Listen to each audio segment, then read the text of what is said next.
Okay, started.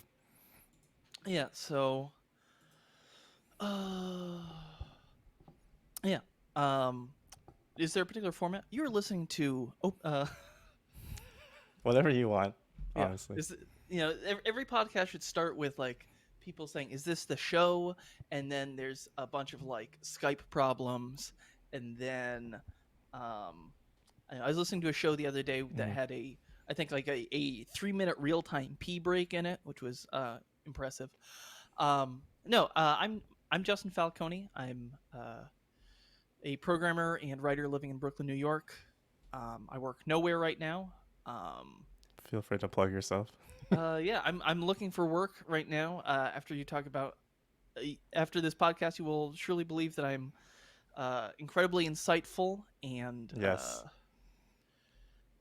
that I will provide excellent value for your company for about a year and a half, and then I will get depressed and quit. Word. Hmm. Maybe I should do a different intro. No, okay. So I'm Justin Falcone. I'm a web developer living in Brooklyn, New York. Uh, I'm on Twitter as at Modern Surf. That handle made a lot more Yeah. sense when I was working at Walgreens. It's a little Ah, borderline offensive now, but I'm kind of stuck with it. I was wondering about that. I think about like Miles had the Alpha Nerd for many years, which was Right. like supposed to be ironic, and there's like, I don't think people get the joke on this. Right. You haven't Um, changed yet. I see. so yeah, I was a little confused when you first asked me to come on this podcast because I'm not really religious. I would describe myself as a secular Catholic, and I'm not particularly active in open source either. But you brought up a conversation we had on Twitter, I guess like a year ago now, that kind of relates to both of those topics, and Hmm. that's something you said that was insight is akin to conversion. Right. And I think I used your tweet or series of tweets in one of my talks, so I thought it was relevant enough to do that. And I was like, okay, I guess we can have a whole conversation about that. Well, I like the thing that when you originally posted that, it got me thinking about how like a lot of the most interesting tools we use as programmers are like they're not just like technology, they're concretions around an ideology, and your success with a tool depends not only on like learning the mechanics of that tool, but also in accepting the beliefs that are sort of inherent to that tool.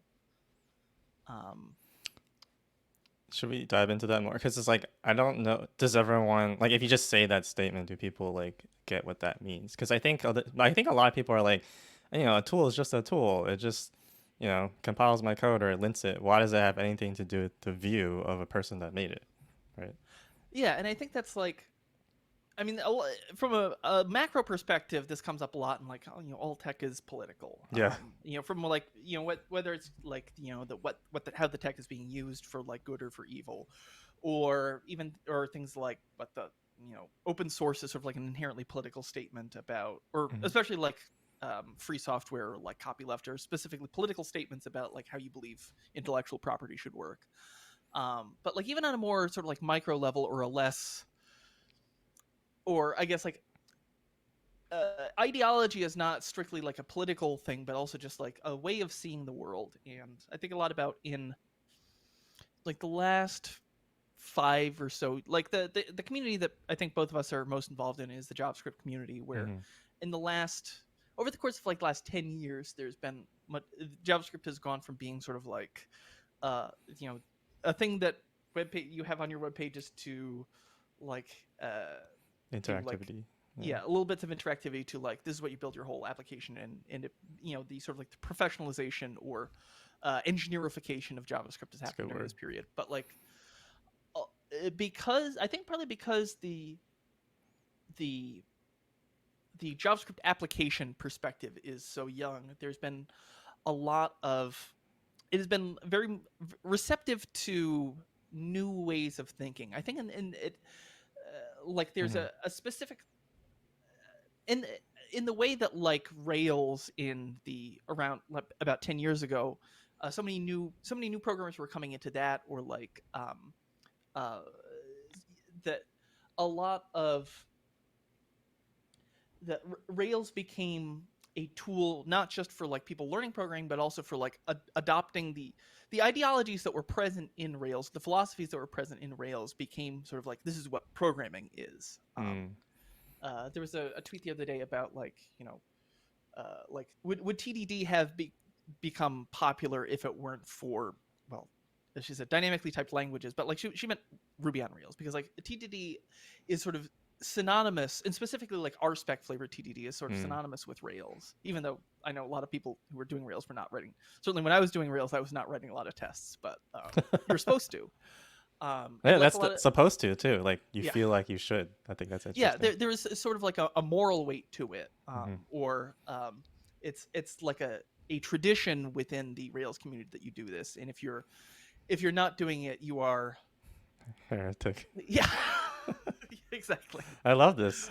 Yeah, and like and I think like a lot of what I think like what worked with Rails was like the convention over configuration stuff was all about like, here are the values of our community and like the traditions of our community that are going to be so baked into the assumptions of How it works. yeah, so it's like just like Rails is like, if you were like trying to, there's a good, I think it's like a Steve Klabnik post called Rails has two default stacks, which has been very influential on my thinking around this, back when he was a Rails person, about how there were sort of like different branches of the Rails philosophy. It is a sort of like, again, if since we're gonna go all in on religious metaphors, there was sort of like, there's like Rails Catholics and Rails Protestants, and like the Protestants are using what, they're the ones who are using like Haml and the alternate like Haml and RSpec and all the things that are like not built into Rails, but are like, there's like a standard configuration that like or there's a sort of like a second standard that like people have collaborated on. But that in general, there's like you can do variations on model view controller in Rails, or you can replace like active record with maybe like a data mapper pattern. But it is like, you're not going to write a Rails app that is like, that looks like something you'd write in Haskell, or that you're not going to write a Rails app that is not a web server. I mean, it's like there are like boundaries, almost like limits to how far you want to take it, I guess. Or... yeah, and it's like, and it's not just like the technology that's being used, but it's like all of the affordances in Rails are designed, like all the scaffolding is like supposed to set you up for like, even though you don't yet understand model view controller, if you just like fill in the blanks here, you will end up with model view controller. And it's like, by practicing this from your sort of like Rails childhood through your Rails adulthood, you will become indoctrinated in it. Catechism. Yeah. And the test is like your liturgy or something. I don't know. Yeah. And the thing is, like, JavaScript didn't have that in. I mean, it doesn't. Even now, I would say that there isn't like a single or even like a few like standard ways to do JavaScript, but it has sort of like clustered around like the stack of React, Webpack, Babel, and maybe even like the whether you're using a server or not is sort of like left up to you. But like, I know, I think a lot about when React was released in like, or made public in, was it 2013 or 2014? It was like, people don't remember this, but it was like wildly unpopular when it first came out. Yes. It was like, it was widely ridiculed. It was like completely, it was not only was it antithetical to like the way you did things in jQuery, but it was also antithetical to the way you did things in Angular or Ember. And I think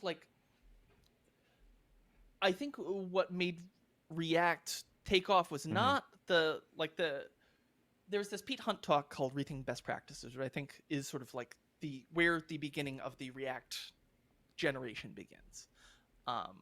And what he did was not just like, he explained like, here's why React is like a sensible technology to use. So it's like, it's, you know, you wouldn't think, it seems like a very naive approach, but it's actually more performant than at this point like Angular 1 and whatever version of Ember was around then. Mhm.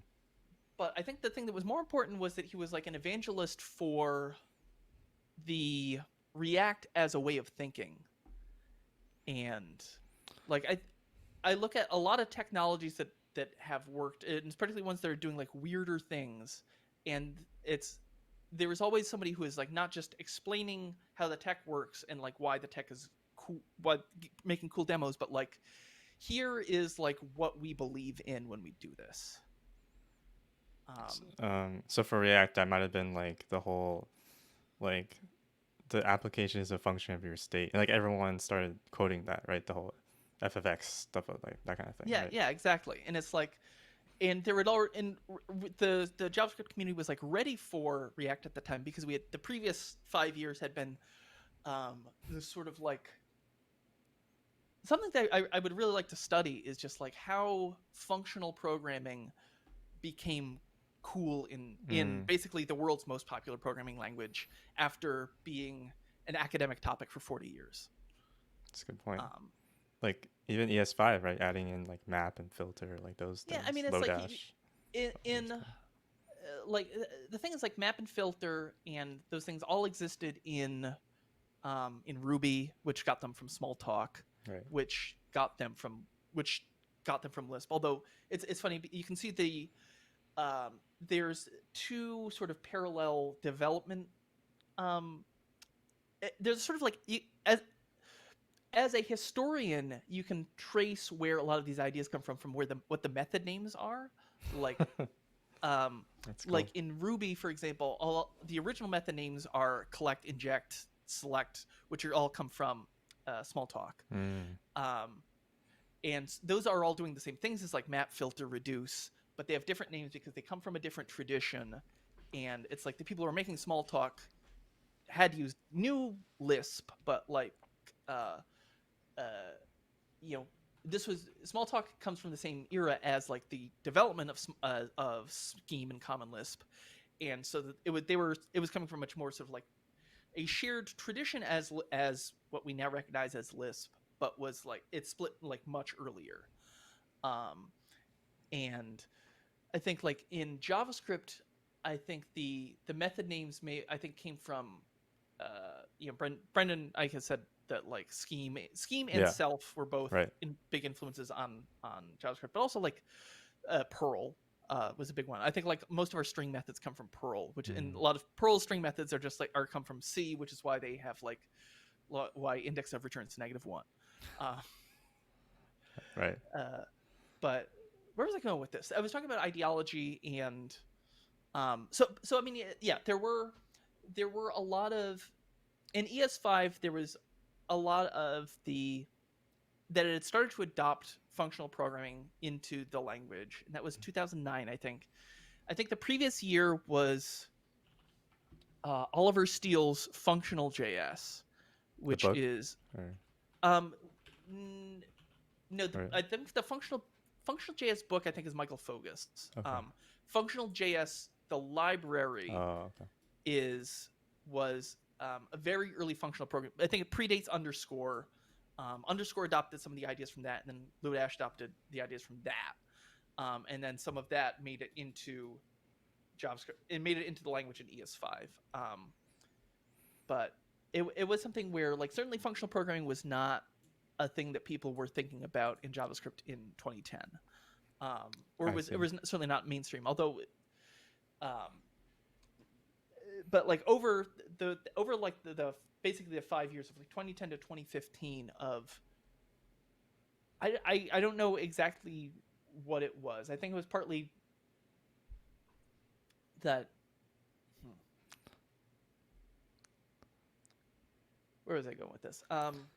Well, you were thinking about like how did functional programming like take not take over, but like had its share. Like, it's weird because it's like maybe JavaScript didn't have a thing, and it was Yeah, just so many different things. that's actually probably, I think that actually might be it. Is just that like maybe functional programming took off in JavaScript just because object-oriented programming didn't take off in JavaScript. Like there was sort of like an ideology vacuum in JavaScript, Yeah. and there was just sort of like, um, whereas like, you know, Ruby had like map filter and reduce, but it was much more, the ideology inherent to Ruby and also into Rails was very much about object-oriented programming, and specifically around like what I think of as like the one of the big ideas in Ruby is a lot about like, using objects and using object-oriented programming for creating like embedded domain-specific languages, like, and like taking advantage of like methods being taking advantage of like method calls actually being like you're sending a message to an object and the object can interpret. It's not just looking up a method in a table, it's interpreting a message, and you can build like mini languages around that. And it's like Rails 3, which was the around like the first like 3 versions of Rails were very, very much centered around like, I think they had all these what they called like magic methods, where it was like find by, and it would, and every like every row in your database or every column in your database had a like a magic method associated with it, so you could, you know, and they eventually dropped all that because it's very slow. But yeah, right. And then like JavaScript, by the time JavaScript was able to do that with proxies in ES6, it was like we had already moved on from that, or like there was nowhere for that ideology to take root, I guess. That's interesting, because now Vue uses proxies, but other than that, I don't see any use of it, or I haven't seen much use of it. Yeah, I think like Vue uses it. I think Immer, I think that, and like there are, it is very useful, but it is. But I think also now with like something, I've been learning TypeScript or I've been trying to get deeper into TypeScript in the last week or so. I've used it at work, but I've never tried to do like more frameworky stuff for it. And I think like I think that is going to, the more people get into TypeScript, the more that is sort of going to suck the air out of the weird programming tricks. That's an interesting point too. But like, yeah. Oh yeah, I think that's like, I've been thinking a lot about like the ideology versus the technology of TypeScript too, where like, you know, there's a lot I don't yet understand about TypeScript, but I feel like I fundamentally believe in what TypeScript is trying to do, and like what I'm trying to do is like I believe, when I think about programming with types, I don't think of it as like, here's like as something that I'm doing for like program correctness. It's more like I'm trying to approach programming in a new way with like, what if like I have this part of my program that executes at compile time, which is separate from the part that operates at runtime, and like how does that going to influence the way I design programs? And I think like if your success with TypeScript depends on you, like if you approach TypeScript as like, my boss is making me do this, it's like you're gonna have a bad time with it. It's just like, you know, TypeScript is they call it TypeScript because they make me type more. That's a good ideology. Yeah, so bad. It's you know, TypeScript is the thing that makes me write :any everywhere. Right, you're always gonna think of it as like this additive work that doesn't really help you, I guess. Yeah, I think that's like maybe the sort of subsection of our community that I have the most experience with in this regard is Redux. So like Redux is like, I think this is less the case now, but for a couple of years Redux was considered like a default choice in the React stack. It was like something like you did your state management with Redux, you did your routing with React Router, and the I think one of the challenges people have with Redux is that it's almost all ideology, no tool. Right, there's not enough like there to help you with the ideology, maybe. Yeah, it's like there. I think this comes from Microsoft, but there's this, or I randomly saw this in like a Spolsky post, but like there's this idea of like the pit of success, Yeah, I was gonna bring that up. Yeah. and like the idea of like, and which I think is what worked with what we were talking about with Rails Rails, earlier, right? where like, even if you don't understand this, if you fill in the blanks, you will end up following our practices. Whereas with Redux, it's like Redux Toolkit is a little bit better at this, at just like giving you more structure and more just like fill in the blank as opposed to follow our beliefs. But like the thing that you tend to see in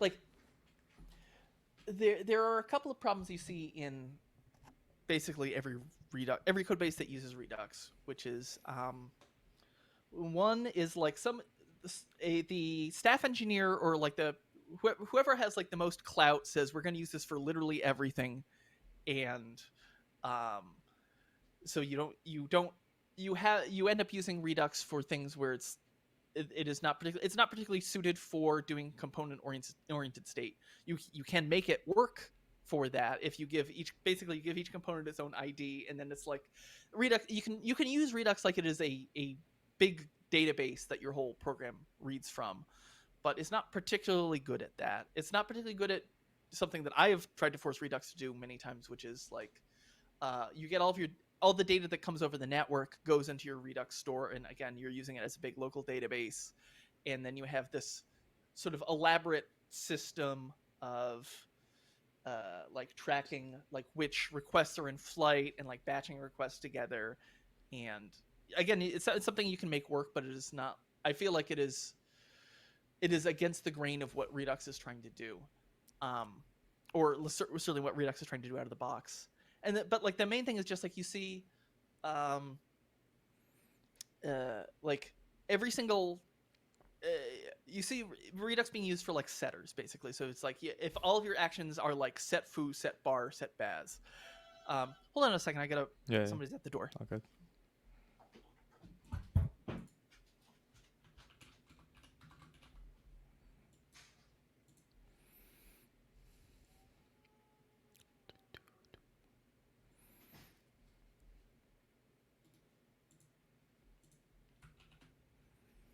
Let's find the tweet. Let's see.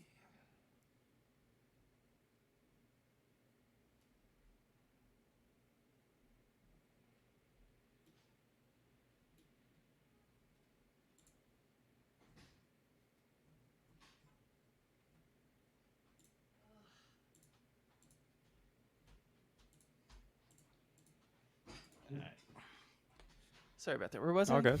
Um, I think we are still talking about Redux, but I was looking at your tweet again.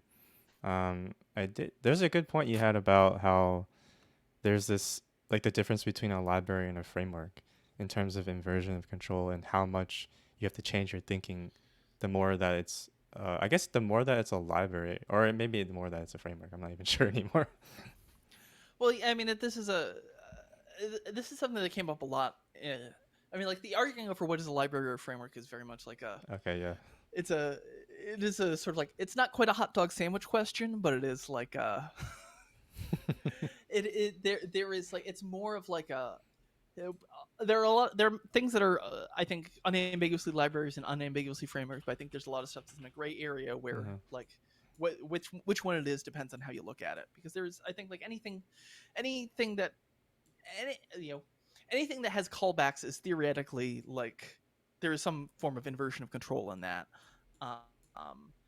and anything that's like, but like I remember when React originally came out, a lot of people said, well, React is a library, not a framework, because there was certainly if you were integrating React into an existing application, it was something that you could be much more sort of selective about. Like even just like you are the one who is actually calling React.render all these times, and like you could maintain your own state outside of React. Like when I got started with React, I was using it in a backbone app, and it was just one of those things where I started with like literally like a color picker, and then it's just sort of like, what if we like rewrite the whole app from this color picker out? That's funny. They already bought into the ideology. I mean, well, Well, not really. is this a Is this a show with cussing on it? You can. I mean, I can censor it too, but yeah, whatever. You just be yourself. Uh, this there was the application was in a rough state, and they were. I think it was one of those things where it was like it was in such poor shape, and it's like I don't know if this happens to you, but like a lot of times when I come into like a startup or um, like any code base where it's like there is only a handful of people working on it, you can sort of see the layers of where each Person person who had left. worked on it. Yeah, it's like Yes, it's like the city of Troy, where it's like every time it was sacked, they would just like build another city on top of it. I love that. Um, Huh. so I yeah, I wonder if that's probably pretty true in open source too. You know, even more, maybe even more so in some sense. If like the creator leaves, right, and you kind of just are trying to figure out. Like I use this analogy of like archaeology, right? You're yeah, trying to like dig through the bones, trying to figure out what actually happened or what they were thinking.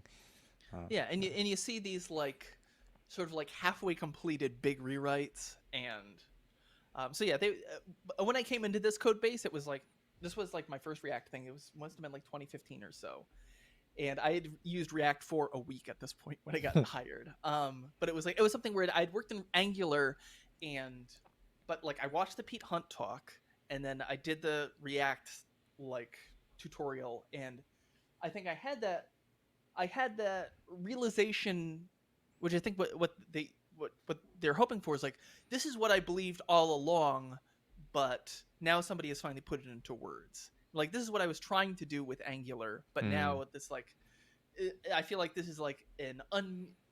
There's no more like trying to figure out how to get what I want into the framework. I just like I'm working directly in it. The mental model matches. Yeah, Yeah. Um. that makes sense. Yeah, and I think it's like, but like if you're work coming into a pre-existing code base, it, it's like in like you do not, especially if like the people who originally built it were fired or whatever.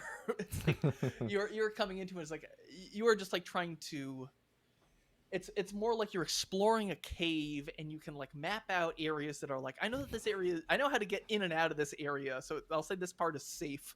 The rest of this is like if there's something broken in here, it's gonna be a nightmare to fix it. Also, there's no tests, um, and like but Uh, yeah, I'm reminded of that. There's that famous Stack Overflow thing of like that comment where every time someone goes to it, you have to increase the number.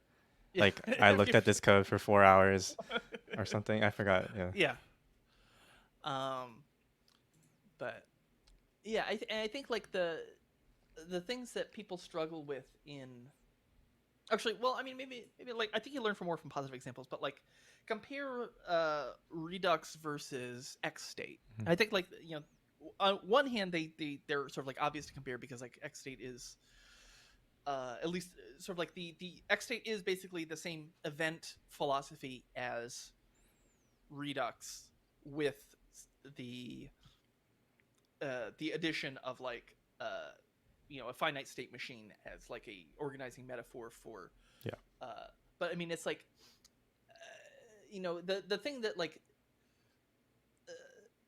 what makes XState work is that like David has made like a lot of really cool demos about like here's like the XState Explorer. It's just like or like the visualizer demos are like those are what sort of like get people to think that this is cool. But he also does a lot of stuff about just like here's what it means to design an app as a uh, or with like with finite state machines in mind, or with like algebraic types in mind. Um, and I mean, often when he talks about XState, it's much less about the finite state machine parts and more about like the algebraic types part. But like we're working. Yeah. But like I think like Redux had the same thing, whereas like there were a lot of cool demos like the here's your Time travel stuff or yeah, whatever. exactly. The time travel debugger is like the thing that like, oh, this is going to be so useful. And like I mean, I have used the Redux dev tools, but I don't think I've ever actually successfully used the time travel debugger. And the more you try and get Redux to do things it's not good at, the more the time travel debugger breaks. Um, Um, but like I wrote a piece a couple years ago now at this point about like what I believe is the philosophy of Redux, and it's it is fundamentally about like thinking about it's a it's about enumerating like the events that happen in your app. And I think the thing that makes XState work is that it's much more explicit about enumerating the events that happen in your app, and also connecting that in a sort of like a relationships between like the state transitions that leads to. Um, and I think just because it is like there's more tool there, and there is also like there is like more opportunity to fill in the blanks. And I don't know. I don't know if it is fully successful. I haven't worked in an app that is used XState as like a totalizing philosophy in the way that like people do with Redux. Um, but like I haven't met anyone who's complained about XState in the way that like almost everyone I've talked to about Redux has complained about it. I And wonder. Yeah, that it's a good question of like how much of that is because Redux is so popular, and popular things will inevitably be taken to its extremes, and so those people will complain. Just like there's that whole thing about like you either what was it? You either complain about or it's not used or something. I don't know. Yeah. a language that everybody complains about, or languages everybody uses, or is it? I mean, it's sort of like you either die a hero or live long enough to become the Yeah. villain. Yeah. Oh Um, man, that's even more cynical. Yeah. but yeah, I mean, it's like I think like, but I mean, like I think when there's a difference between like the way that people complain about React versus Redux. Like Right. there are a lot of people complain about React, but a lot of it is like the complaints about React tend to be more about like why did this happen to our industry, and like why my sort of cynical take on a lot of this is that, like, why are the skills that I developed no longer considered valuable? Or like the thing is like this if you probably remember the thing from like React Valley, I guess like 2 years ago now, where it was like the and like the you know um who was it, the every layouts guy was talking about how like the React community is full of like uh I don't remember exactly what it said, but basically like racist and misogynist, which is Yeah. like it is true, but it is true in a lot of ways, because like React is Big. a first, yeah, it's a first approximation of the web development community in general. Um and Which like unfortunately is that. So yeah. yeah, and it is particularly striking at React Rally like how much of it, like it is a very sort of like father husband Christian uh environment there, in a way that like some And other, in yeah. the way that like I know Brooklyn JS is not, but like everyone at Brooklyn, most of the people at Brooklyn JS also are React programmers. um and and it was it's like, where was I going with this? Um. React Rally. Oh, I know. Wait, I was talking. You mentioned the Batman quote, and I think I was talking about the like either you Oh, use it or you complain about. Or, no, you oh, complain right, about it right, or you like don't use it. yeah, what people complain about with React, and I think it is like, yeah, I think like I think you are in a good situation if like the problems if the things people complain about with your technology are like the problems that are, you know, a endemic to the society in which the technology exists. Um, but Okay, yeah, I so think. versus like with Redux, it's something like I don't want to write more reducers or something. I don't know. Well, I mean, with Redux, a lot of it was just like I hate writing switch statements, Yeah, yeah, and right. and like, or yeah, it's or that like that there's so much bloat here, or but yeah, it is like a different way of thinking about like the thing that I think that most people miss with Redux is that like your an action is that actions and reducers have a many to many relationship, and like all of the interesting things you can do with Redux happen in that many to many relationship. But most things that you do in an application do not have a many to many relationship. They have a one to one relationship, or a one to many, or or so forth. And it's that like people, this is maybe a bigger topic, but like I think programmers have a lot of like did I don't know if you went to deconstruct, but the first year of deconstruct was after this Mm. book called Seeing Like a State came out. Oh yeah, I have that book. Which is yeah, so it's I haven't read it though. it's a good read. But one of the things that I think, one of the reasons why I think programmers hung on to that book is because Seeing Like a State is basically about what happens when you have a totalizing philosophy that doesn't allow, or the problem with having like a totalizing philosophy that doesn't allow nuance Mhm. or judgment. Mhm. And I think like this is a problem. This comes up a lot for programmers. One, because like a computer is itself like a totalizing system that does not allow judgment, or that like judgment is something that you have to build accommodations for. It is not inherent in the way that like it is into a justice system. Um, but also like programmers and programmers tend to seek out totalizing systems. Like think of how many philosophies or programming languages are described as everything is a fill in the blank. Um, and I think like everything is a function, or everything is an object, Right. or Those are the two. and I think like what happens when you see something like Redux is that once you fall in love with the idea of being what you can do with Redux, and then you think, but like what if Redux was like how everything worked, and then you sort of like jam everything into that, and that's like everything is a reducer or whatever.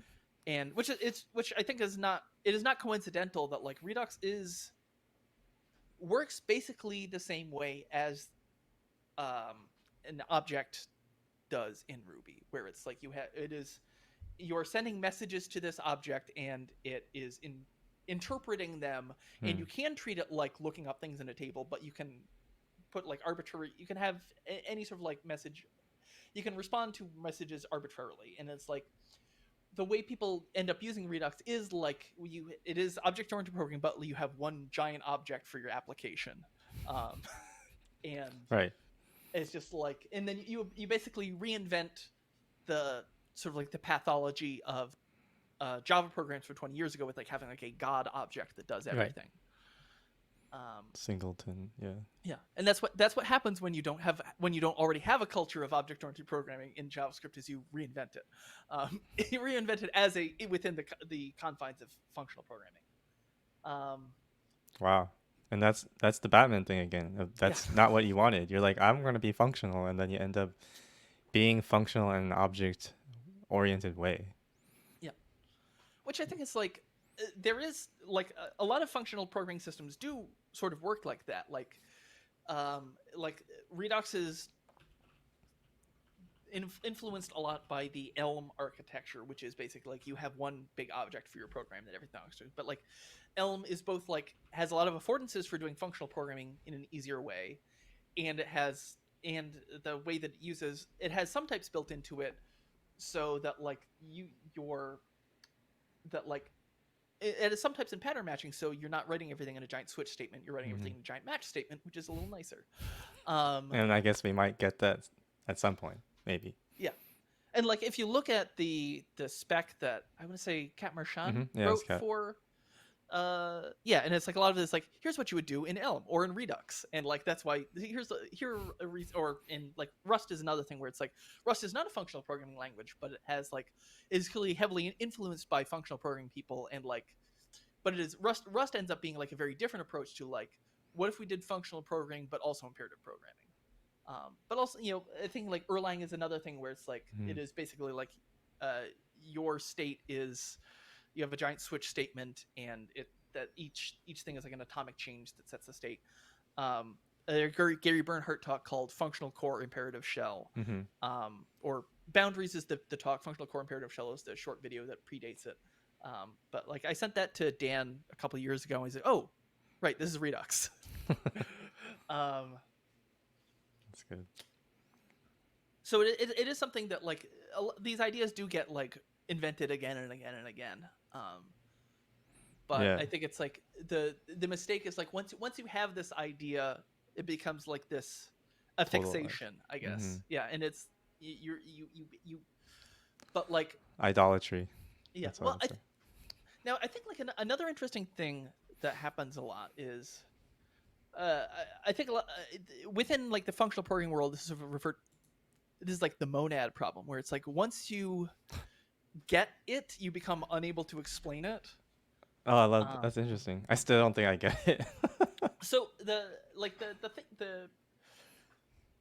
the part of the monad problem is that like there is there is nothing to it. It is like monad is a basically describes an interface that you can have for data structures where it has like it has these two methods and these methods interact in a specific way, and there is an interesting thing where it's basically like you know the the interesting thing is that you can in the way that like promises can be rewritten as async await, where basically the instead of returning to a callback you return from an assignment, and that means that you can use monads to do a lot of things that i- you would do in imperative languages involving anything that's async or has side effects or um, uh, it becomes it's a nice way of writing code that looks imperative but is actually being done with like chained callbacks. Hmm. um, but I think because partly because the caring about monads in there's no reason to care about monads in JavaScript if you're trying to solve the same problems you are in Haskell, because like JavaScript does not have the problems that Haskell JavaScript does not have a problem with like trying to solve how does assignment work or how do effects work. Um, it does have the problem of how does async work, which is why we have an async await keyword, have the async await keywords, but like promises work a little bit differently than monads do, and like uh, because of the way that like promises collapse. But that's a the basic idea is similar, and like but no, if I say the basic idea is similar, people are going to yell at me. But like that the it's like that any individual thing is not interesting on its own. It's only in the when you look at the totality of like here's a bunch of different things that you can do with this idea, and also if you have a type system that like makes this stuff Hmm. flow naturally and allows the you set up the types on in this spot, and then it is able to infer the types when you're actually using them. I, And I guess yeah, that does relate a lot to the book because they introduced the idea of like legibility, right? And it's like not understanding side effects, but then also maybe related is like you can't just copy something over and assume that it'll work the same because you don't copy over the assumptions. yeah, and you don't, and it's like you're not copying over the assumptions or like the context from which it originally came out of. From And I think from if I want to bring in like faith again, that's sort of what I see if someone wants to recreate church but without God, you know? Like there's like the secular church or I don't know what you want to call it. To me it's like kind of well, we want the community part. We want to be able to like meet people, help people, but we're not going to do the worship thing cuz we don't believe that. And I was like that's kind of the whole point. So yeah, I mean, like as a lapsed Catholic, I there have been a yeah. number of things in my life that I felt like fill in like Hmm. I like. Frankly, Brooklyn JS is a lot of like what Yeah, yeah. fulfills That's in like awesome. the community stuff and the. But I mean, it is not like if you're like the thing is like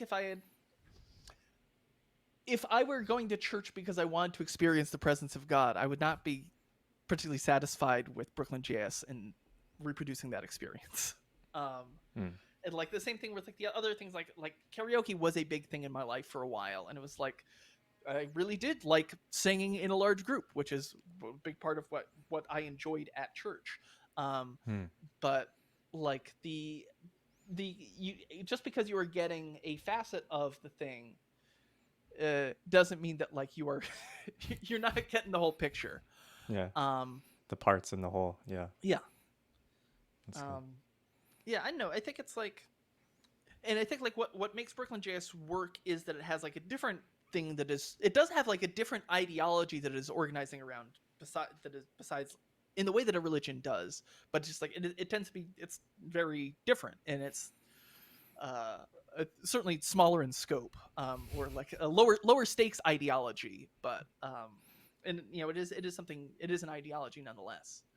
um and I know, like I think about like, part of the reason I describe myself as a secular Catholic is because Hmm. like Yeah, what's that I well mean? I in the, like my girlfriend's a secular Jew, and it's like it's something where it's like she practices, she she celebrates the high holidays, and it's like it is a part of her identity in a way that like being a Catholic will never be a important part of my identity, because like Catholics are not a small or marginalized group or anything. um but like, you know, she doesn't, like the way I think about it is like I believe I very much like the traditions and the history and the sort of like the participation in the rites of Catholicism, but I'm not so into the like the, you know, the beliefs or like the like the you can't really, you're not really getting the whole picture if you're not into the like the all the stuff about Jesus. Hmm. Or if you're sort of like half, if you're sort of like half and half on Jesus. um, and yeah, I think it's like part of my comfort with this is that like when I Yeah. was growing up, my one, I wasn't born into the church. It was after my parents got divorced, my mother sort of rediscovered her Catholic faith, and we Hmm. started going to, and we went to a monastery instead of Oh. the parish. Um, and also my mother herself has sort of what's the nice way of saying heretical, Uh. heterodox beliefs, Yeah. Yeah. um you know, particularly around like abortion and a lot of like dogma around like, you know, she thinks priests should be able to get married and that sort of thing.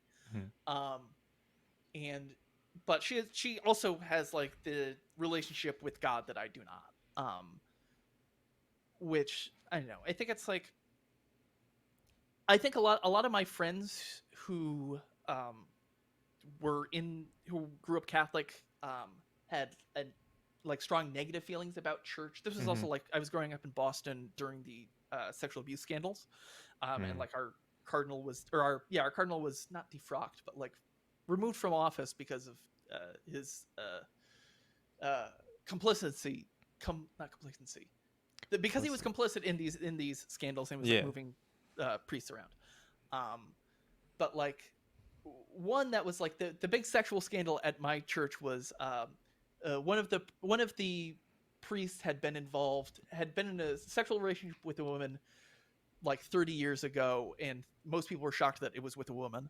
um, Hmm. and it was like, oh, that was like yeah. uh, but it was like it was something where I felt like it was easier for me to let go, or like when after I stopped like feeling bad that I wasn't having the religious experience, that I felt like I was supposed to be having. It was just like it was something I could still enjoy as like, Culturally, well, I yeah, guess. exactly. And that I think kind of ties into the what was it, the story I sent you Hmm. the other Yeah. day. The Planet Without Laughter. That Yeah, one. Okay. yeah, Raymond Smullyan's Planet Without Laughter. If you are listening to this, you may know Raymond Smullyan from the book, To Mock a Mockingbird, which the first half of that is all knights and knaves puzzles, like, you know, this, the knight on the left, or one knight can only tell the truth, the other knight can only uh, tell lies. Ask them, you may must ask them one question. Right. um, and the second half of the book is all puzzles around uh, these birds that represent the SK combinator calculus, which is something where it's like I need to go back and read this book again, and with like and work through the puzzles, because I feel like it'd be edifying. But it was significantly more difficult to try and do them in my head than the knights and knaves puzzles were. But anyways, yeah, this essay about, or the story about a world without laughter, and it's treating. Do you have like show notes for this? You can put a link to them in the show notes. Yeah, definitely. Um, but the general idea is that there's a world where um, laughter is treated as like a mental disorder, and it goes through the history of this world where at one point there were only a handful of people who could laugh, or who like had senses of humor, and they were Sense of treated humor. sort Yeah. yeah, and they were treated as like mystics, and people, and the sort of like the joke of this is that like people trying to understand humor like intellectually, or trying to like that like humor is something that has like no is formless, and is, you sense it, but it does not, you do not sense, you sense it in your mind, but you do not sense it with your body. And this other faction of people who are like trying to who are like trying to recreate laughter by like making the sounds of laughter, and like doing going through Acting the it out. motions, Yeah. yeah, but like not actually experiencing it.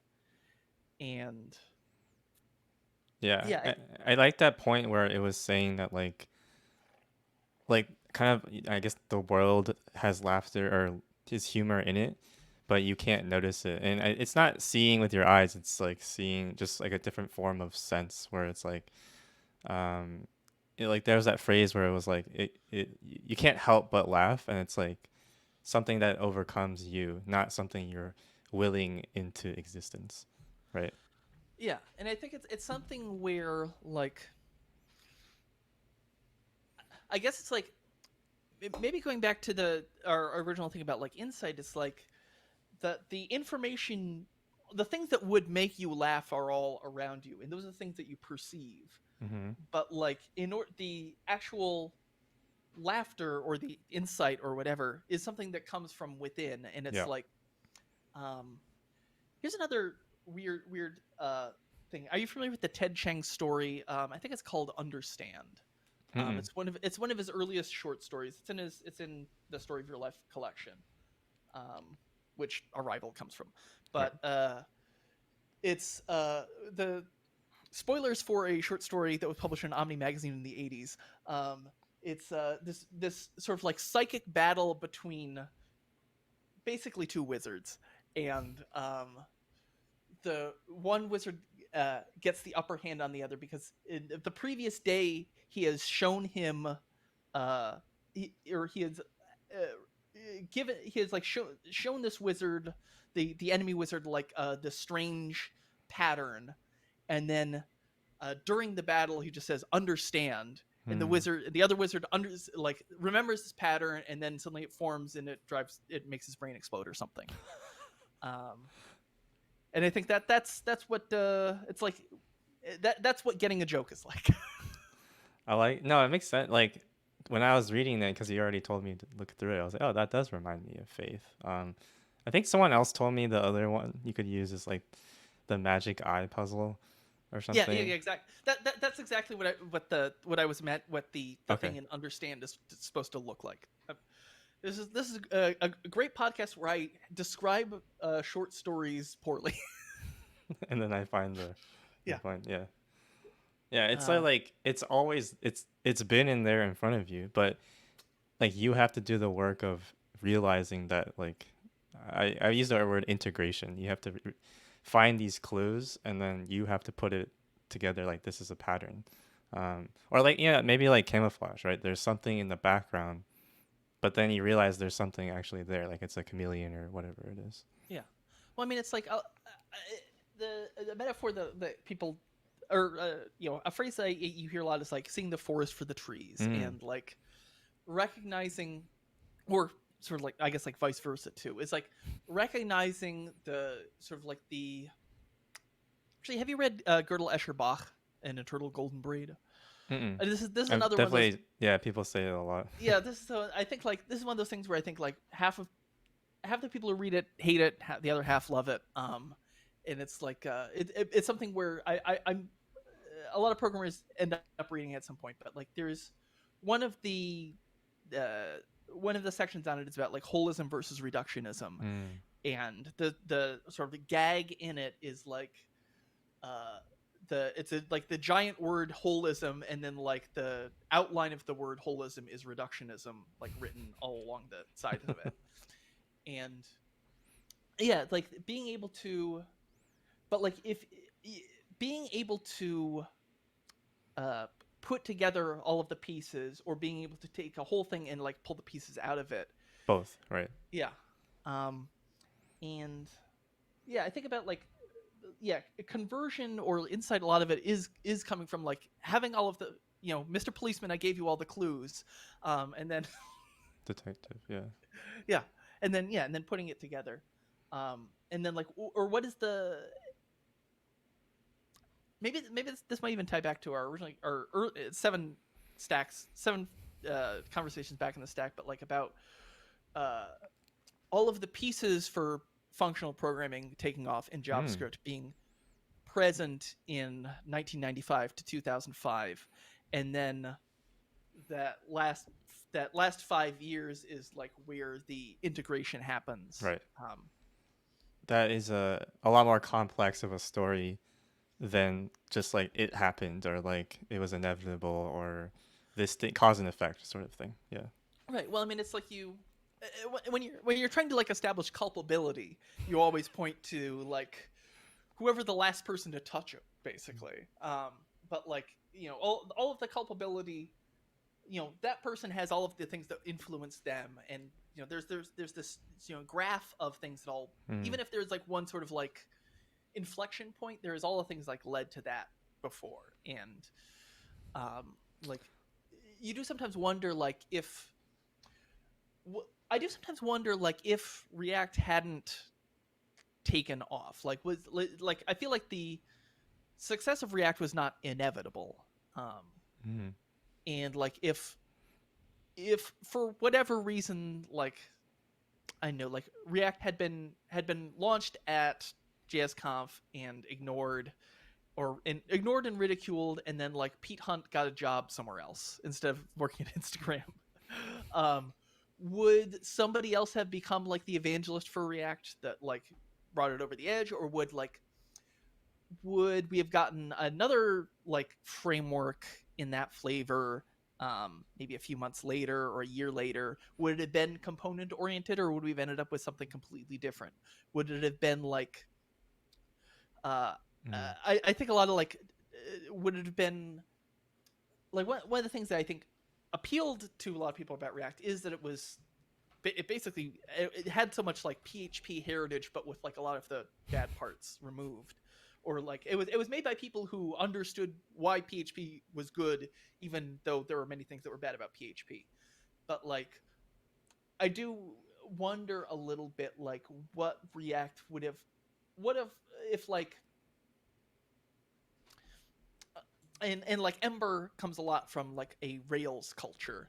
Mm-hmm. I do wonder like if something, uh, what what other options there even were for like what you could do for a single page app framework on JavaScript, that was neither like component oriented or like model view controller. Like, are we? I do wonder a lot about, um, to some extent, like whether the success of React has, um, sort of stopped Yeah. growth, or as like, by solidifying around this one particular model. If I know that like the React team is like trying to like iterate on this, but like there's this weird sense that we treat component oriented approaches as The like, way. well, this is, yeah, it's the way, this is like the obvious way to do it. And I wonder if that's just like because, in the same way that like Ruby could not sustain a new functional programming culture, even though you can do functional programming in Ruby, it has all the things that you need to do it. um Whether like, because because React has sort of like taken so much of the mind share, where even the things that are not React are like Vue and Hooks. Svelte are both like, or Angular are, everything is sort of component oriented, and it's like they're all just like, here's like a different take on the same idea. but it is sort of like everything is sort of like it's React or a reaction to React, and like what would if a new programming if a new paradigm for front end app development came around, what like how where could it even take root, um and yeah, I think like it's something where I wonder, like, I know you can't really see any of my notes back here, but like this is something that I've been thinking about for a while, Hmm. and um yeah, it's something where it's like I find it hard to even like um Imagine or yeah, that's exactly it, where it's like I think like when you were in the jQuery era, it was something where you could you could imagine like what if we were doing the stuff we were doing on the back end on the front end instead, um and I think that's where you got like Angular from, um and like React took it in a slightly different direction, that sort of like refined the idea, but like I don't know that like there's a Chuck Klosterman essay about Ted Kaczynski. okay. Okay, trust me, I'm going somewhere with this, about the one of the things that like something that has stuck with me a lot in this is the idea of like being able to even imagine what uh, uh, an alternative would look like, Hmm. or like the way that like your imagination becomes colonized with other ideas. Like the metaphor, a metaphor that he uses in this essay is about like trying to imagine a town in the Old West without thinking about Western movies. I like that. Um, and that like the sort of like the one of the like I the things that you experience, and the things that you, especially the things that you experience and say, oh, of course this is what I was already thinking, Hmm. um it sort of it takes your ability to have like an abstract thought and then like sort of files down the edges of it, um or it makes it concrete, which makes it easier to picture, but it makes it also harder to imagine something else. And I think that's Mm. like why like I think like approaches that are, I know, like one of the things I find I sort of struggle with is like I've been programming professionally for about 10 years, and I worry a lot about whether I have sort of had my final insight already. Huh. What? But what makes you feel that way, though? I Well, guess. like, so I remember the moment when I learned where I understood programming, which was several years into my career. It was I was getting my wisdom teeth taken out, Wow. or no, no, this was a different thing. I was at a hospital. I was Oh no. had an asthma attack, Oh. and I but I brought my iPad with a copy of, not Eloquent, was it like maybe Eloquent JavaScript, Wow. um and yeah, I was just in the ER waiting room with an oxygen mask on, reading Eloquent JavaScript. It's like, oh, I understand promises now, and like that was something where it's like I went from being like the day before I was like uncertain about programming, and like the following day, like when I went back to work, or 2 days later or whatever, when I went back to work, I now could program confidently, like that was like ideas were coming from my head to my into my hands, as opposed to like trying to translate what my thoughts were into code. Mm.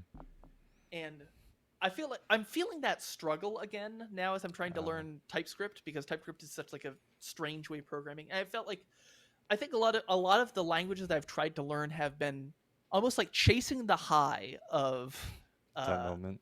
Mm. yeah. So it's like that's why I got really into Forth for a while. I got really into Prolog for a while, because like because these are like puzzle languages, and like trying to do anything with them that isn't is like like Prolog is great if you're trying to make family trees and like uh That's uh good.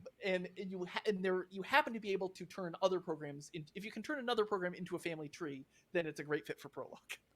That's the um ideology. yeah, and like Prolog is like very in your face about like we're doing something that is almost completely unlike any other programming language or any other. The things that are most like Prolog are things that we do not even consider programming languages, like SQL or CSS. Hmm. And I think it's like, in a lot of senses, I feel like what will replace React, or like the things that we do with React now, are necessarily going to be not like here's a different way of writing code in JavaScript, but like here's a different way of making software. Because I think that like I think you need just for your imagination's sake, you need to approach the problem from like a completely different angle, so that you are not trying, so that you are able to adopt a new ideology that does not conflict with your existing ideology. I don't know if that makes sense, but like Yeah, I think so. Or even just like people that are not in the know, but like I guess in the community, they come in with their ideas, um, because they haven't had to go through all this. I don't know. Actually, I'm kind of reminded of like Brett Victor had that talk.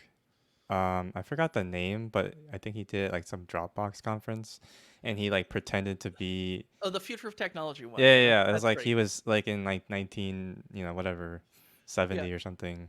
I like that talk so much that I ripped it off for my own talk. So I did a hypercard talk in Oh, the okay. guise of like being 1990 Hmm. and trying to predict the future from there. Um, but yeah, I think it's like yeah, exactly. It's like it's hard to. I think like this is something that like Brett Victor has done a lot. And I think why so much of the stuff he's been trying to do with like dynamic land Hmm. is Yep. sort of purposefully strange, because it's like if it's Too too similar. yeah, if it's Yeah. too similar, you can't get out of your idea of how you're doing things already. Yeah, exactly. That's a good point.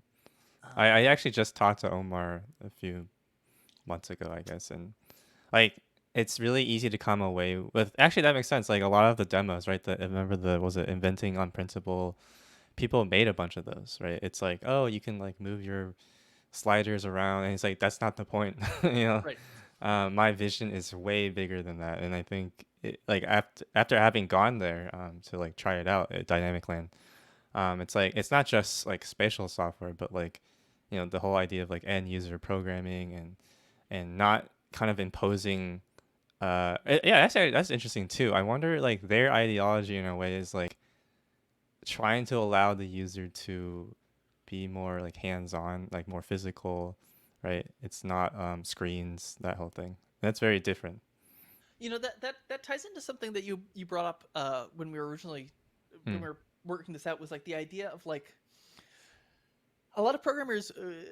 So we were talking. There's been this meme about like, what are you going to do when you finally burn out from programming? And a lot of people saying like, oh, I want to work with my hands. I want to be like do woodworking, or I want to be. I'll be like a farmer, and like ignoring how difficult it is to do any of those things for money. Um, but like, but yeah, it is like so much of Brett Victor's work has been around like using your whole body Mm-hmm. for and like or yeah, making programming like a more sort of experiential thing, as opposed to just like Mind. Yeah. yeah, like and like one of the things he's written, I think maybe the first thing I ever read by him was it was called like a brief rant about Mm.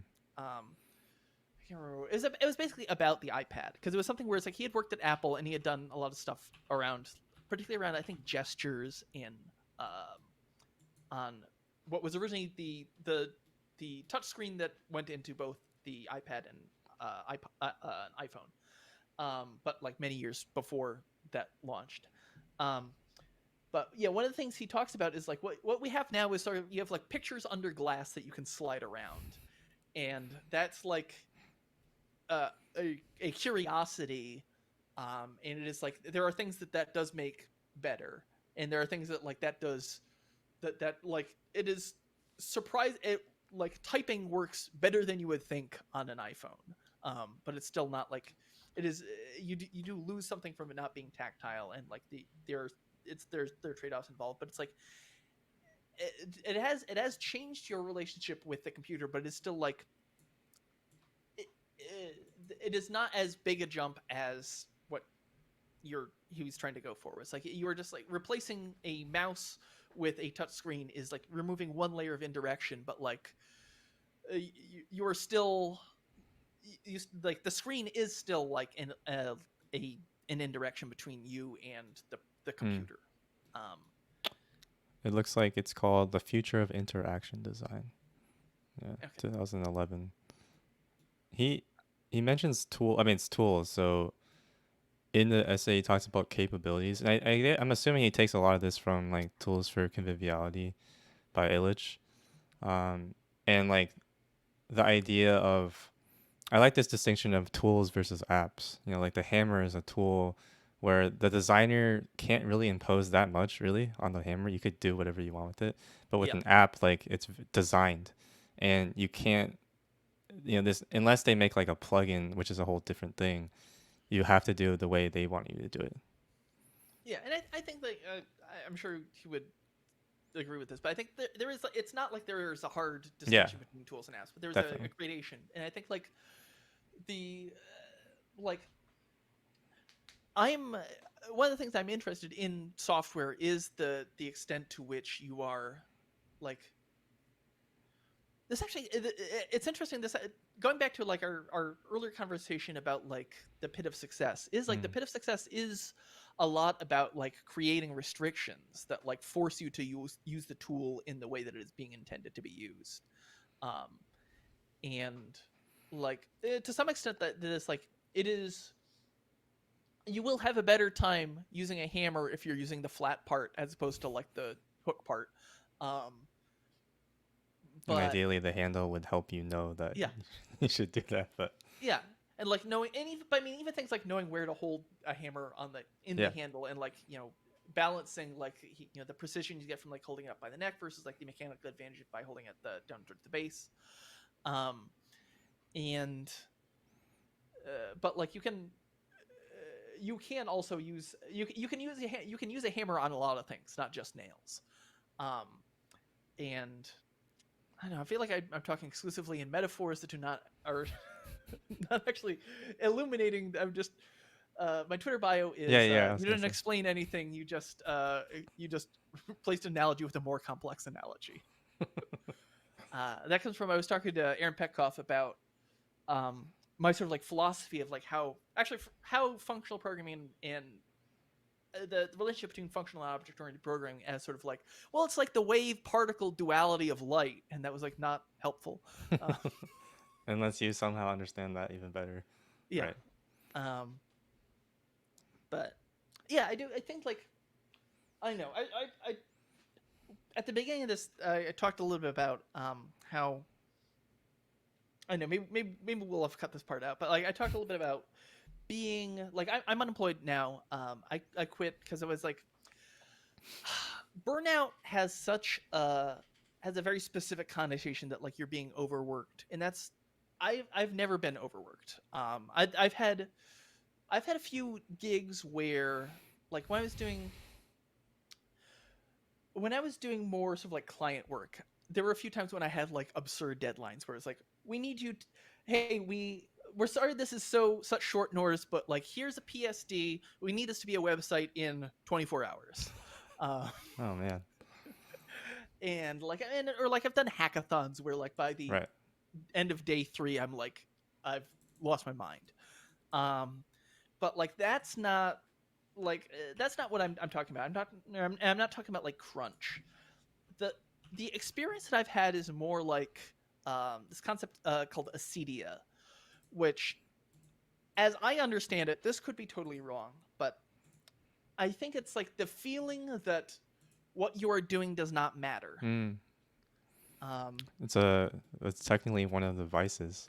yeah, so it's like my understanding is that the source of this term comes from what led to the 7 deadly sins. Acedia Hmm. was replaced with sloth, which is more sort of connotes laziness. But Acedia is like they talk about the sin, like the sins are not like things that are, they're not evil actions. They're evil feelings or evil thoughts, or like or feelings that lead you towards away from God, I guess. And Hmm. like the reason, and Acedia was considered particularly insidious because it afflicted the pious, especially because it's like it's just like the confrontation where it's like all of the, if you're a parish, you're like a pastor, and you're you see so much evil in the world, and like that you are not have, or that your community is so needy, and you can't help, you feel like that whatever help you were doing is not adding up to anything,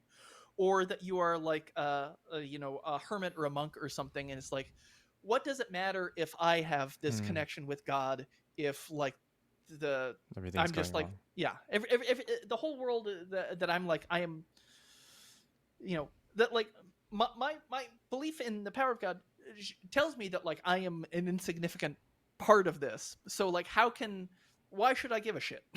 Um, and I think that is something that is I think is afflicting.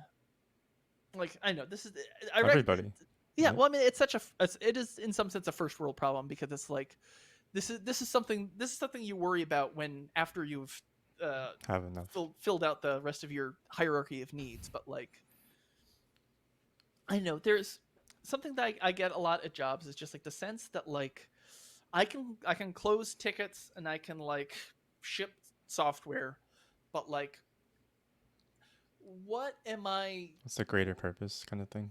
Yeah, and it's Almost. not even just like, is the what is my greater purpose in the universe, but just like, why does like the thing I struggle with a lot is just like, why does this software need to exist? And the answer is almost always no.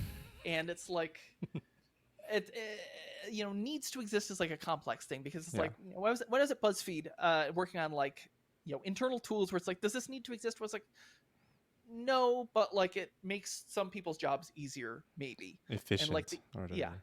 yeah, or when I was doing ads there, it was like, does this need to exist? I was like, well, I know that every ticket I close makes the site a little bit worse, but it does also like, the company needs to like make money, and like this is the one part of our thing that actually generates any revenue.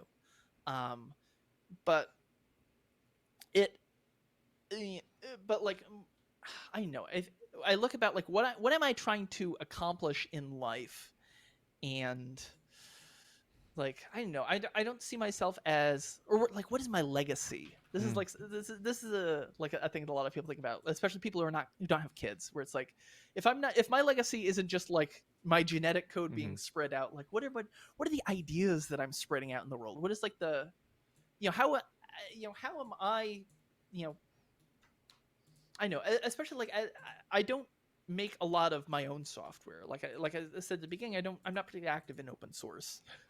Most of the contributions I've had have been in like discussion threads for React or for Redux. So it's like, really, Mark Erickson is doing all the work. I'm just the ideas guy. Well, I mean, Um, I guess I would still consider that a big part of open source, but I I think mean, people emphasize the code I too mean, much. I understand that it counts. Yeah. But it's more like, but like, if I convince people, if I like help people understand Redux, then what? Um, and but I don't.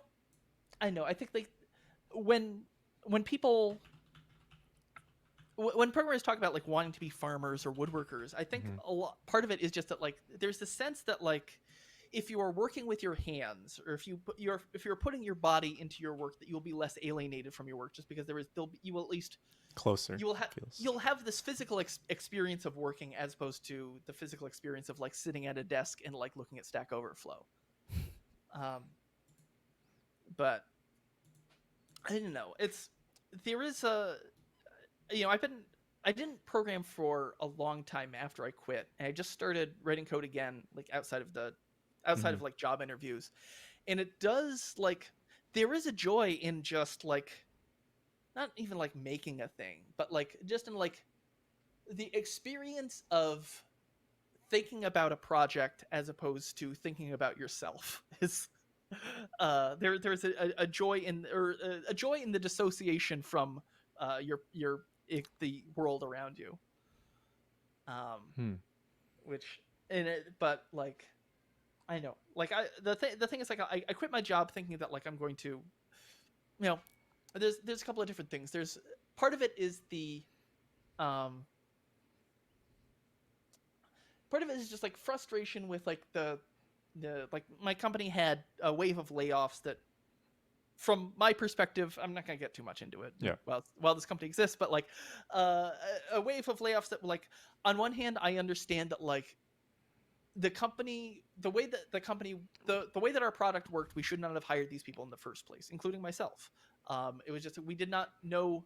We had a lot of ideas for like things that we could do with these people, but we did not these people were not able to do their best work, and it was just we were not ready for the size that the company was trying to be. um and like after the layoffs, like the stuff that I wanted to work on was just like it went from being like something that we were going to do any day now to like something we would do in a couple of years. And I just didn't want to hang around for that couple of years while we figured stuff out or ran out of money.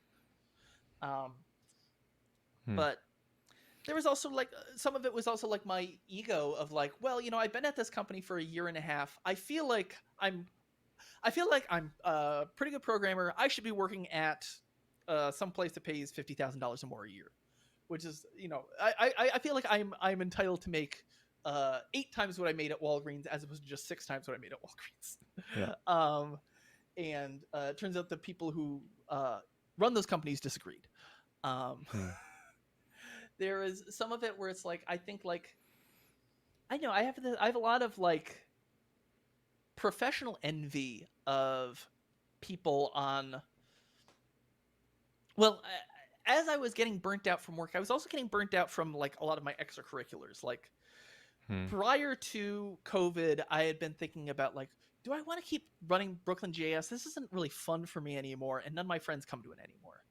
um and that ended up sort of like solving itself. Yeah, yeah. I feel like a lot of people say this kind of thing. Yeah, I mean, like I talked. One of my friends is an organizer for Donut JS, and Hmm. we've talked about this. He's like, yeah, I do miss it, but I don't miss running it. Right. um, That's its own job. Yeah. um, and like, and and like I was also like I wasn't submitting to a lot of conferences, and then conferences stopped happening, so that was another sort of like, uh, but like I had I had all these things that like I wanted myself to be the kind of person who was involved in the community in this way, Yep. or who was like, I want to be the kind of I want to be a like Twitter thought leader or a popular conference speaker, but it was never the kind of thing where I didn't want to put the work into it, and I felt that I always felt like I was pretty good at it, but like I was You never are. well. I feel like I'm a pretty good conference speaker, but it's also like writing conference talks is like the hardest thing that I do, and like uh, the it's even in my even like at work, like the things that I think I'm pretty good at writing specs, but like I find writing specs so much harder than just like writing code, or like mentorship or participating. Like there's all the things that I recognize that I want to do if I want to reach my ambitions feel are so draining to me. Hmm. And Yeah. Draining. Yeah. but that doesn't stop me from like looking at like, well, a couple of years ago David and I had the same number of Twitter followers, and now he has like so many more. Yeah. I see. uh, Yeah. and Yeah. No, I feel that too. Like that's the whole like internal external motivation stuff. And I say that with like open source. I'm doing it full time. Is it still worth doing it? And even going back to what you're saying of like, um, I think especially during COVID, this is maybe something a lot of people in this first world problem are thinking of, like, why am I still at my job, or why am I doing this? This is not helping the current situation, whether it's the medical stuff or society and government, all that. It's like, yeah, you're doing like open source, or you're learning like literature. Like, what's the point? like because it's not solving the current problem. And I think it's like we have such a like a short vision of what we can do. We're not really thinking in the long term. So Yeah, absolutely. And it's like, I mean, especially now I think about like, as I am trying to like get a job, I'm thinking about like, it's difficult for me to not think about like, well, for survival purposes, should I be learning how to like repair small engines and radios now? Is TypeScript really going to be useful in 5 years? Um, mm, or like, I know I had like when I quit, I thought, well, I'll go to a lot of protests, and I went to a couple, and it was something where again, like the person who I thought that I wanted to be was not it was not like what I actually was doing, and the sort of like the confrontation between like what you want to the way you see yourself and like the reality of like who mm, you are with all of your restriction with any sort of like restrictions wiped away beyond just like your own effort. It is like sort of demoralizing mm. to um Right. yeah. Your like I guess aspirations don't match up to like where you are at that time. But I guess there's another sense where like that's a kind of a good thing in a sense where like why would it be that way ever? What you want is always going to be higher than what you're able to achieve, and Yeah. that's how you can continue to grow. But yeah, in the moment you're like, how am I not here yet? Or I see other people that have gotten to this point, or yeah. Yeah, and like the thing is like I understand that like with my life on auto when my life was on autopilot, um I already had there was no reason for me to actually want more because like I have more money than I know what to do with. I have like uh I still have like my health and like my friends and like Mm, my community. Um like I had a job where uh even if like there were things that were frustrating about it, like every job is frustrating, and like I had a good relationship with my boss and I was respected. Um I don't know, it is like, and I look at like people who do open source work. I mean, like yourself, or like I think about like anyone who, or like I look at like Dan Abramov is like somebody who I like a lot, mm, and he's a very down to earth person, yep. um, and like why would I? No, there's no reason I should actually want to be as famous as Dan is because like Twitter Flawed. seems completely unusable for him. And, like, I mean, and like the amount of times I see him I like it's like a Sunday night. I like work out like the time difference to London. It's like 3 in the morning. What are you doing? Like Yeah. answering people's questions about React now? Just Um, like there's no reason I should. I see like what you're doing is like why would I want to do this? This is like yeah. No, what? same. I'm like, Yeah. when when some people are asking me for advice, like, hey, I want to do open source full time, and I'm like, don't No, do you it. don't. You don't understand. You only see like it's like the Instagram thing. You only see like when people go on vacation or whatever. It's Yeah. like the day to day. Honestly, yeah, it sucks because no one appreciates what you're doing. Only when people see you in person, I guess. But otherwise, you only see all the bad things. And then as a maintainer, you feel really bad because you're like, I don't want to like make it look like you don't appreciate it or you're only complaining. But you don't know who to go to. And so you have to talk to other maintainers and then just realize that you're not alone, and then like makes you feel a little bit better. Yeah. I mean, even my the closest thing that I have any sort of like taste of this is just like Brooklyn JS, and Yeah. Brooklyn JS mostly runs itself. I don't. I have to like during the when we were uh having it, like my responsibilities were I had to book a musical guest, I had to talk about I had to show up for programming in the Mhm. morning, and that was basically it. It was like uh one day of like showing up for about 12 hours, It's and a lot. then, well, I mean, it's like it's a lot to be like feel like you're on for that time, Hmm. but Right. it's like once the talks start, there's not really, you can get drunk, and it's like can't do that at work. But there's Um, that like I guess like I don't know, mental emotional burden you have to take. I think that's true for like say open source in some sense. Babel also kind of maintains itself, not really, but um like you don't have to answer every issue. But you have this other thing in the back of your mind of like, oh, I like supposedly steward this thing, and anything that happens to it I need to take account of because it's like a part of you now or something. Yeah, Yeah, and like I think like from a user's perspective, Babel seems like JavaScript seems to be moving much slower than it did like 4 or 5 years ago. I think when either when you took over or maybe when Sebastian was still running things, but it was like it's. I imagine that it's like the rate of releases is much less frantic, but definitely. I doubt that like the rate of issues has gone down since then. Right. I think it would only go up if anything. Yeah, I think yeah, I imagine that's like you have much more work, but it's all like the boring, enervating stuff. Right. And that's probably why people end up leaving or quitting, or you find the next person to like take over that they don't understand what it's like.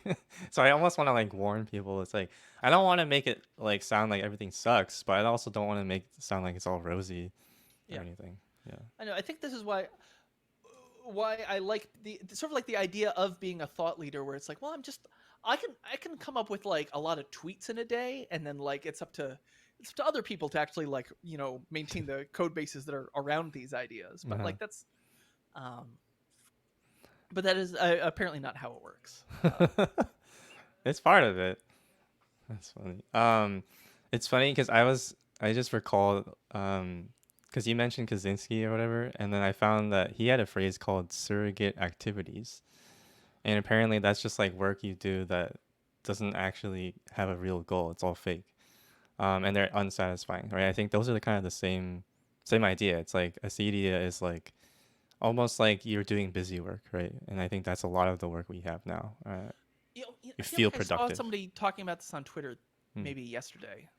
Um, but yeah, it's like I think no, it was actually Gene Yang was like posted something about like what do you think what are your surrogate activities or what is your busy work, Oh. and I was thinking of like and I thought was thinking about stuff that I did at my previous employer, which was um uh like my if my manager's listening to this, he'll or the manager who I report to at this point is listening to this, they'll be laughing. But like, my thing is like if whenever there's something unclear for me, it's unclear what I'm supposed to be working on next. It's like okay, well it's time to make a component system. It's like That's awesome. everybody and that was something where maybe like one of my biggest project management lessons came from like it is not enough to just like know who can say yes to a project. It's like if you want something to be successful, you actually have to think about like use cases beyond I want this to exist.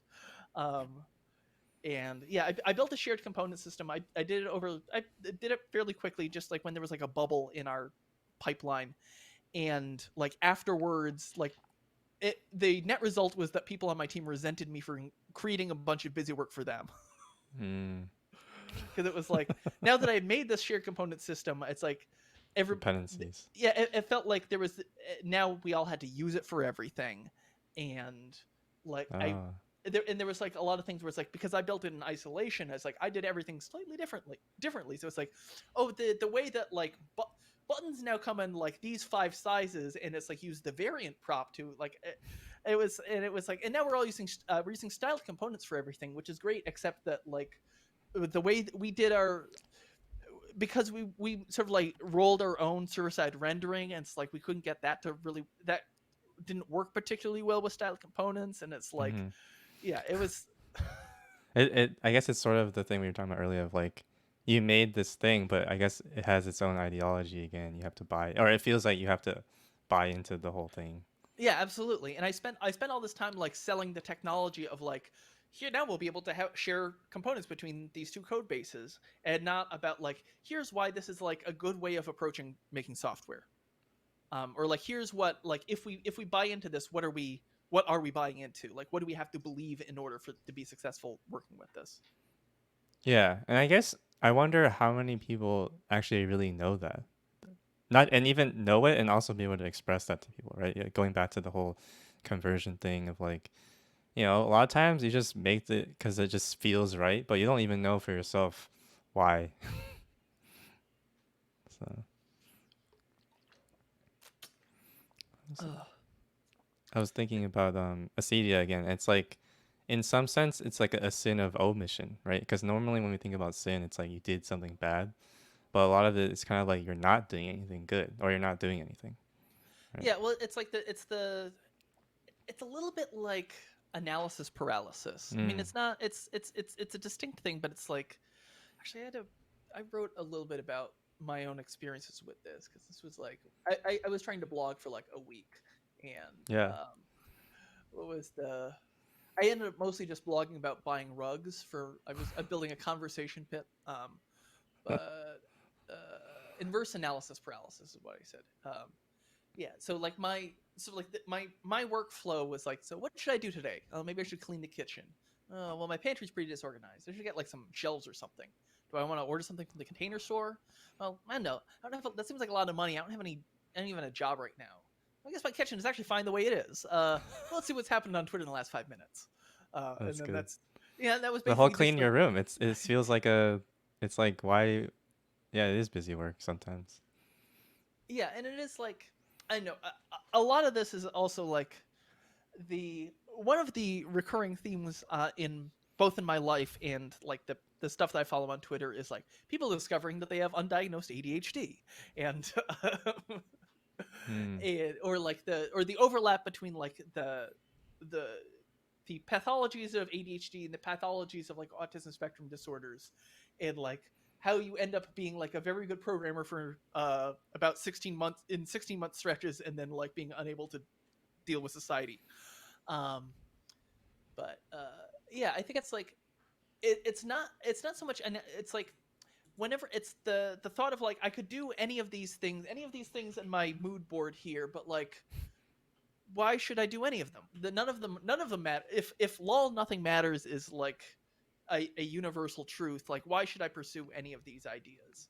um or especially like if when like you know that like well maybe if I pursue this idea it could matter, but like the path from the it's sort of like the so like another thing a thing that you see a lot in programmer culture is like we need to we need to start over, and like Remake.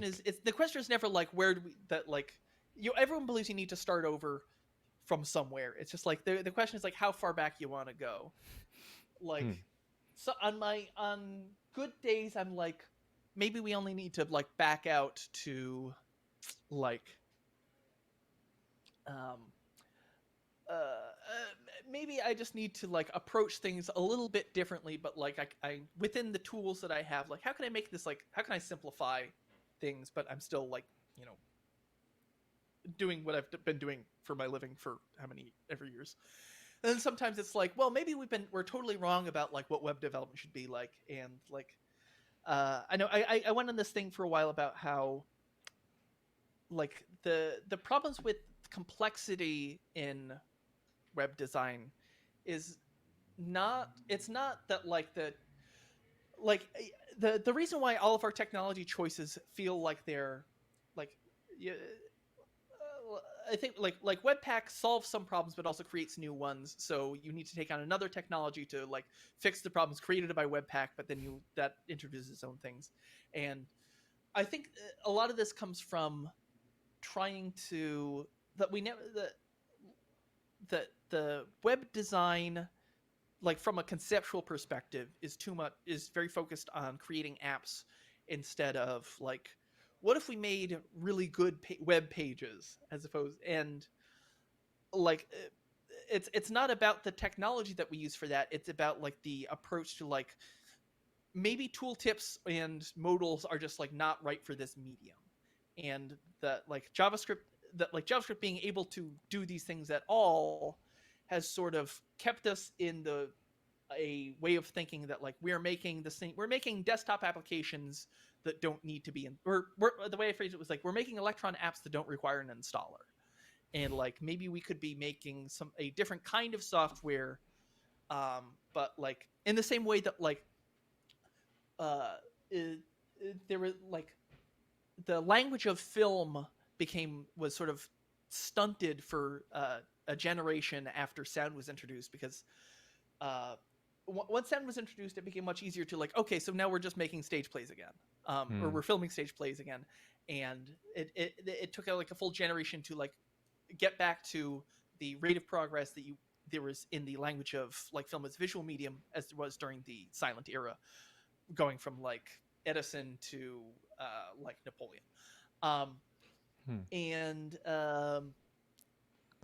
I think, but then I think, well, maybe that's not far back enough. And if I keep going back on this route, the part where I usually stop is like, okay, so maybe it's not hominids that are like the dominant species on the planet. Maybe it's like there's some octopuses that can like go up on land, and maybe if they had evolved, that they would have like the right way of doing things.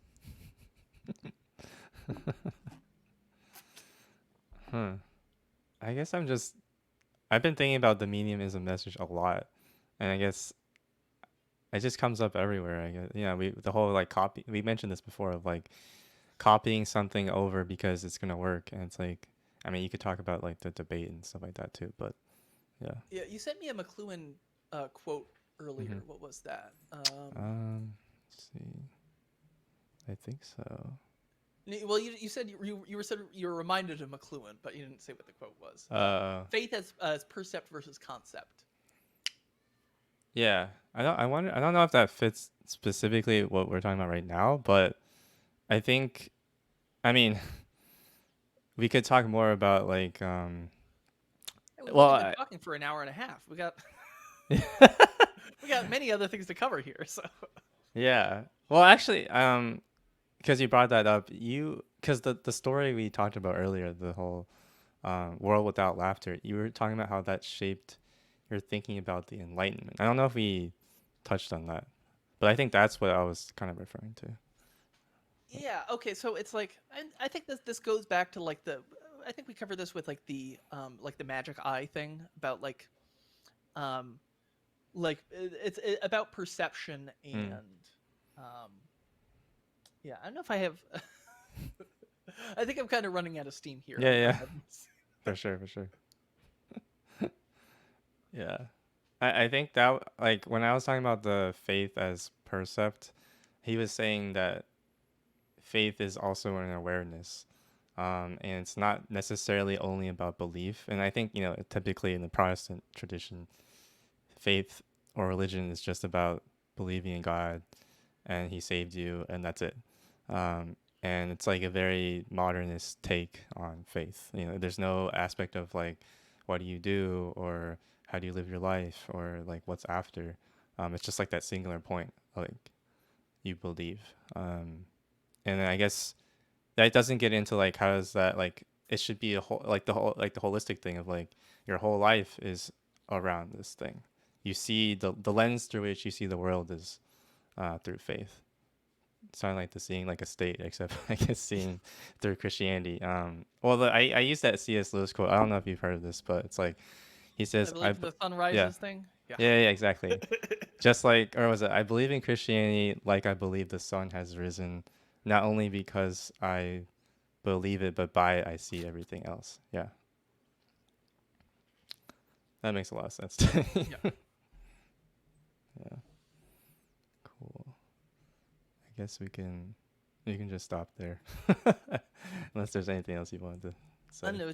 How do you usually wrap this up? Is there like plugs? Should I talk about like Yeah, I don't know. I don't have anything to plug besides like I'm looking for work. yeah, Um, that's the plug, man. looking for senior and staff level front end to full stack jobs in companies that don't do anything like horrendously evil. I think that's a great. I don't think anyone else has done that, but I would love to help you get a job. So awesome. Yeah, thanks for the conversation. This is great. All right. Well, Uh, I'm glad we get to talk. I feel like we haven't. When was the yeah, last time I saw you at a Brooklyn JS like a year ago, maybe? yeah. Let me stop the recording. Okay.